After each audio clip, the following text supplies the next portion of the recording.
Hi, Gerontechies. Did you know that about 92% of caregivers are financial caregivers, and more than half of them regularly monitor their loved ones' bank accounts? I'm Karen Etkin, and my guest today is Todd Rovack, the CEO and co-founder of Carefull, a company that helps financial caregivers organize and protect their loved ones' finances. Before we begin, make sure you hit the subscribe as well as the bell button so you can get a notification whenever new content is available.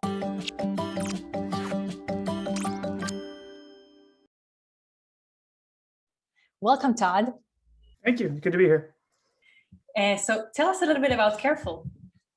Yeah, so Carefull is a platform for what we call financial caregiving. There are 45 million people in the US alone, just to start, who are coordinating or contributing to the daily finances of another person, of an aging loved one. They're watching bills, they're protecting from fraud, they are managing the day-to-day finances in a million ways, contributing and coordinating from siblings, collecting money. It's a ton of little activities that typically their banks and financial institutions don't help with. And at the same time, there's 50 billion of fraud in this space. People taking advantage of an aging population from the outside. And I think we read a lot about that, scams and coming from calls and email. But there's also, unfortunately, a lot of fraud that comes from within a trusted circle as well. Sometimes a close family member or a trusted advisor, a cousin, and that can drain the assets as well and put someone who's aging in danger. And so there is no financial services platform in this space yet that's really here to provide the management and protection for someone who's a financial caregiver, someone who takes care of another. So Carefull's job is to put the protections, the permissions, the AI and intelligence into this space so that something that is a lot of work and very dangerous can get easier. And that's the basics behind Carefull. Wonderful. And what made you start this company? Yeah, so a couple of things. So I spent the last 10 years in product development, a lot of that new product development, a lot of that with banks.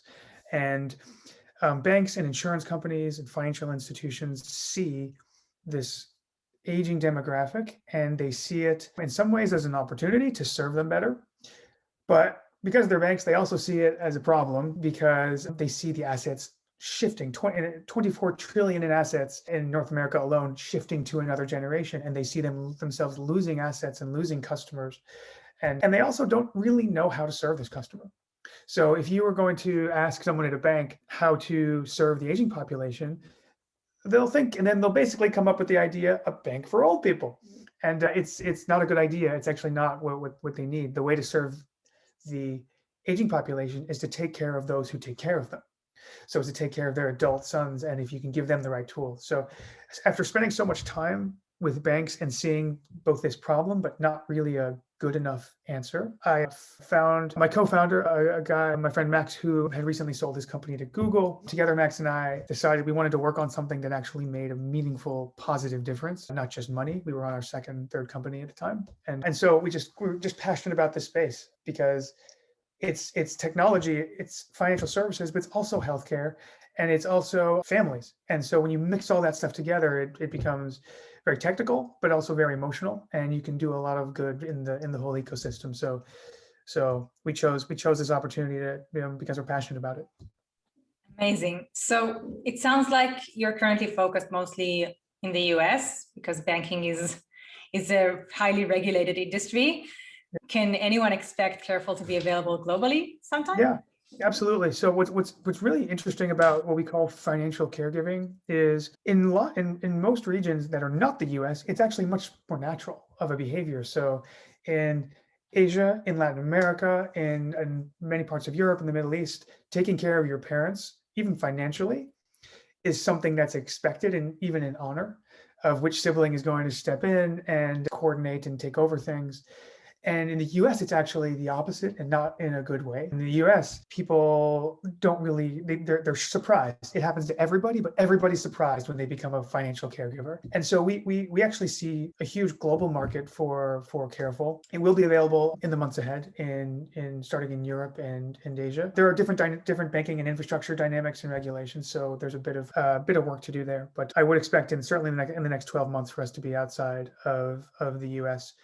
We also see, as maybe a answer to a different question, to a slightly different question, but relevant, people are financially taking care of people who are living in their home country. So to use the example, we have a lot of people from India and the subcontinent in the US, their parents are still in India and they need ways to financially support and monitor what's going on back at home as well. So some of it is regional and some of it's cross-border. And we hope to be able to take on all of that pretty soon. Is it extra challenging for Carefull to support these caregivers who are living in another country from their parents? Well, at the moment we're not, and so it is. It is because we're not able to plug into their banks as much as we, the way that we work. Carefull is really a big machine learning platform sitting underneath this to recognize behavior patterns. So what Carefull really is a service that basically you hook up a transactional account for your mom or your dad or just a loved one, and within an hour we can see backward a year. We know what normal looks like for your mom. We know what her typical spending behavior and patterns are. And we do that by using, in the US, we use Plaid, which is how a lot of services plug into each other.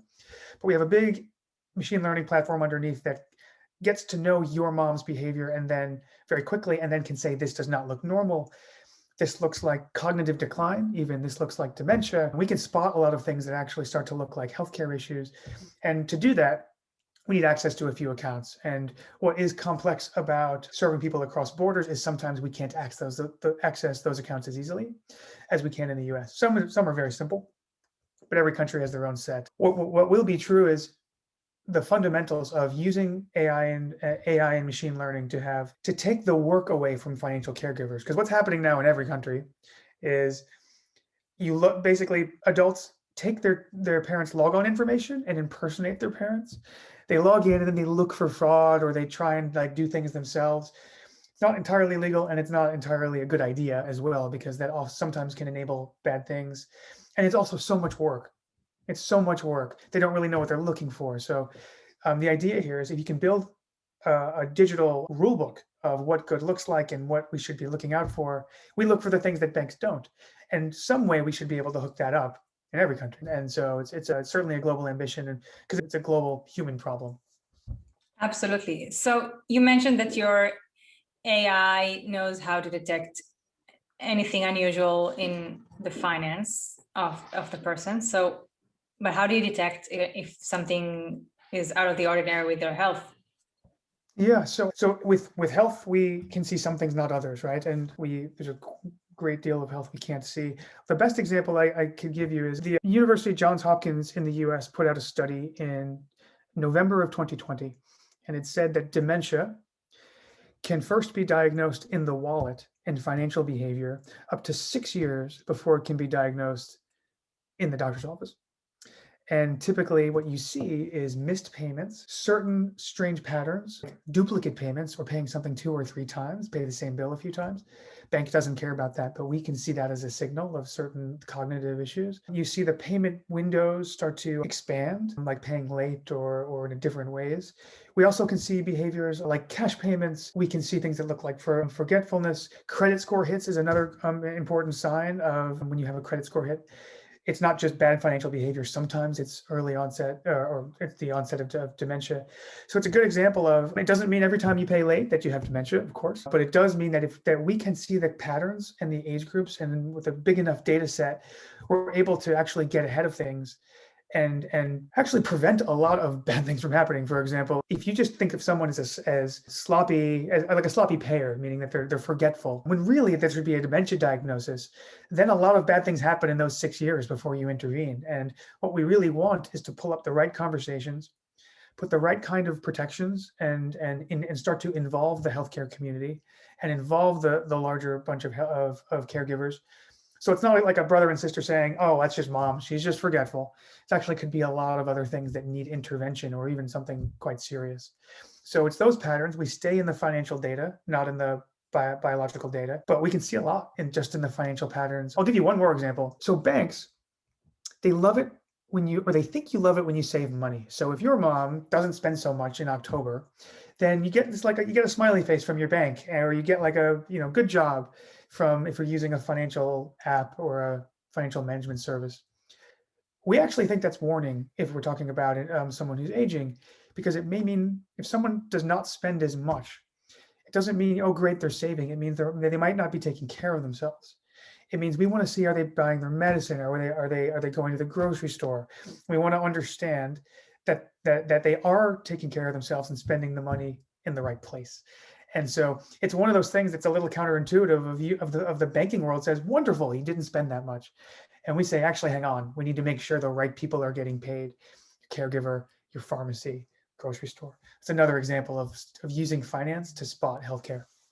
Does that Super make sense? interesting. Yeah, it makes total sense. So when people join Carefull, you basically get all their financial data from their bank, and you start looking for anything out of the ordinary that could indicate that there's a problem. Mhm. So when you identify something like that, what does that look like? How does that translate into a notification on the caregiver side? Sure. So depending on the alert, we have things that look very urgent and things that look like keep an eye on them, and certain things that just look like, okay, it's out of ordinary. A caregiver in general, does not want 100 emails about their parents, 100 notifications about their parents' money. Typically, a caregiver has children and a job, and doesn't want to engage in this every day. So our job is to really sort out the signal from the noise and show them just the things that need their attention, and really make a big deal when it is truly urgent, not just interesting or different. So what we're really calibrating is the deviations that require something urgent. So if we see an unusual wire transfer, that's one that is urgent, okay? Because a wire transfer 9 times out of 10 is not a good thing if it's happening with the aging population. And so they can see that directly on their phone. They'll get an email about that as well. And when they'll click back in, they'll see exactly the details of that, what time it happened, who it went to.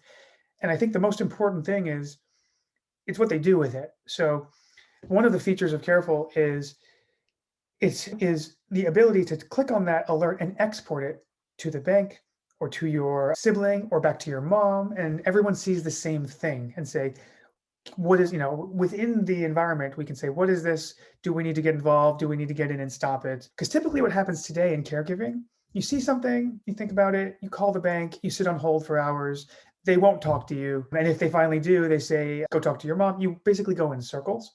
So resolution takes a long time. And if it's I think one of the most interesting things is within families, if you say, oh, there was a wire transfer, and you say that to your brother maybe, or your sister, you don't always agree on what the problem is. And so everyone seeing the same transparent data helps families see something, act on it, resolve it. And so first thing we do with an alert is we export it to the people who you build what's called a Carefull circle of people that need to see this information. And it can be your doctor, it can be your financial advisor, or even just your siblings and family. And then there's lots of different resolution paths depending on what the issue is, whether you need to call the bank or to change your passwords or to stop doing something that actually is not a great, maybe not good judgment. So that's what happens after you get an alert. And does an alert about a cognitive situation behave differently? Because that's a difficult conversation to have with your mom or dad. It's a really good question. And what we don't do is send an alert that says your parents have dementia. That would be a strange one to get on your phone. So for things like that, particularly because we don't diagnose, we look for patterns that need further investigation. And what we say is we start conversations and we give caregivers the tools to ask really good questions and say, so if we see double payments or triplicate payments of the same thing, it's one thing for someone to say, oh, my mom is losing it, whatever that means. It's another thing to actually look at an issue and say with a physician or with mom and say, is this happening a lot? And then go deeper and find other places. So we have the third pillar of, I talked about the first two. I talked about monitoring and communication. The third is content, which is a series of roadmaps and checklists and even help to have conversations. So we have a wonderful kind of lead caregiver named Cameron Huddleston as part of our team who wrote a book called Mom and Dad, We Need to Talk. And what it is how to speak to your parents about these issues. And so sometimes it's teeing up the right conversation with a physician or a parent and intervening much earlier than would have normally happened. Because often with caregiving, you find people see it, but they don't really want to believe that something is bad. And so the number one thing people do in caregiving is nothing. They have an argument, or they're wonderful caregivers, but most people, when they're pulled into caregiving, kind of wish it would go away. And so what we do is we try and facilitate conversations that are much easier and allow you to say, okay, like, let's start learning about dementia. Let's start looking for signs. We can get someone into that world and even transition them to Alzheimer's Association or a doctor and start to involve the right ecosystem. That's what good looks like for us. So versus you get an alert and it's a full-on diagnosis. So you not only let them know that something is out of the ordinary, you also provide them with the tools to actually do something with it. Exactly. Great. Exactly. It's wonderful. Yeah, and you know, if you get a scam, for example, that's not healthcare related, we can help you with the AARP. We'll help you. They have a certain set of resolutions for specific kinds of fraud, and so we'll connect you to that resolution, even hotline sometimes. So just giving people things to do is really important here. Absolutely. So what's the bigger vision? Where do you see Carefull in 5 or 10 years? Yeah, so I like to say that financial caregiving, which is a term that we're still trying to introduce to people because not everyone thinks of themselves as a financial caregiver. They think of themselves as doing the thing they're supposed to be doing. And they don't realize that they deserve more tools and their time back and more intelligence and technology to be able to do this well and appropriately. So one, financial caregiving, we're lifting that, and we hope to have more companies and more healthcare companies and financial services companies help pull that up into the consciousness for the aging population. That's number one, which is beyond us. But what we also say is financial caregiving is not a company. Carefull is a company. Financial caregiving is a category. There will be lots of companies and solutions, both from the healthcare and the financial services side, that help throughout this journey. Because financial caregiving is a 20-year relationship. As soon as you're brought in, it can be as short as 2 years or as long as 20. And that means there will be, as you talked about 5 or 10 years, there will be lending products to help people get into senior housing but stay independent for longer, beyond the reverse mortgages you see today. There will be really interesting memory care products and services, hopefully from the larger healthcare ecosystem, to help once we spot something, well, what happens next? And how do we continue to build that support structure around the aging population? So Carefull is going to build a platform that we hope will be effectively relevant for this whole life stage, not just for this moment and this need stage. So we want to be a platform for banking things, healthcare things, all with financial services as the lifeblood. And whether we become effectively the bank for financial caregiving, we'll find out. But we see ourselves as being the brand in a life stage right now that doesn't have a brand. It doesn't have a toolkit. It doesn't have support. So a big platform level vision, and that could mean accounts, could mean bill pay. Our roadmap has all those things on it, credit, and then eventually tying into the healthcare ecosystem itself. So big vision, but a lot to do because people don't Google financial caregiving. They just don't. And so we have a lot to do to be in that intense stream and find the right physicians and find the right companies who are also having this conversation so that we can help each other and add to the toolkit that caregivers need. Absolutely. And it's really a big vision. And like you said, people just don't realize that they're in this position. And you know what? 10 or 20 years ago, people who were caregivers probably didn't know that they are caregivers. I agree. So I'm sure that in 5 years or even sooner, people will know how to Google it and they will find Carefull. Totally agree. That's the hope. We think the timing is right, and the timing is right to make a big investment here in bringing this top of mind. So we're excited. Cool. Is there anything else you would like to add?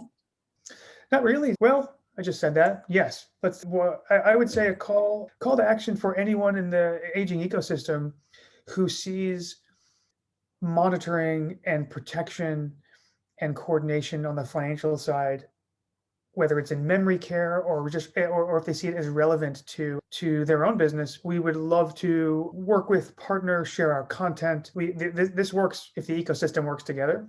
And so I would just raise the flag to say we have been really open and really excited to find large institutions and small ones that are interested in helping at this life stage. So if there are a few out there that want to help, we're really open and really excited to work with other people who are helping here. What is the best way to reach you? So reach me directly, which is tr@getcarefull, Carefull with 2 L's.com. And you can also go to hello@getcarefull, and that will get a broader group. Perfect. Todd, thank you so much for being here today. It's been a pleasure talking to you. really excited to be part of this community. Thank you for inviting me on and had fun. Thanks so much. You're welcome. That's all we have for today. For more age tech content, visit thegerontechnologist.com. Thank you for watching.